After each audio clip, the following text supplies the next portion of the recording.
Welcome to Burlap Teachers. Enjoy the video. You start by creating the bot with bot-father so you can control it. This gives you the API token you need. Once done, copy that token and store it in a secure place because the token authenticates requests. Next, set privacy mode depending on whether you want the bot to see all messages or only commands. Privacy affects how it behaves in groups. Make sure to give a clear description and a recognizable username so users can find and trust your bot. You now implement the core logic. Pick polling versus webhook. Polling is simpler for development, webhook is efficient for deployment. Once decided, register commands with bot-father so users get autocomplete.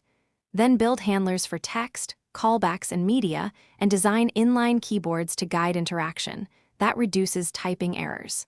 For testing, expose your local server with ngrok so Telegram can reach it, and step through flows while watching logs to verify state transitions and error messages.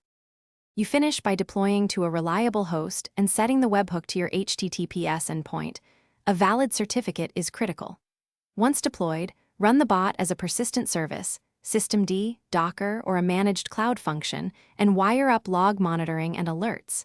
Make sure to validate incoming updates, enforce rate limits, and rotate the token if compromised. If something breaks, first check logs and webhook status. Common fix: reapply webhook and verify SSL chain. That usually resolves connection failures. Thanks for watching. Consider subscribing if this video helped you.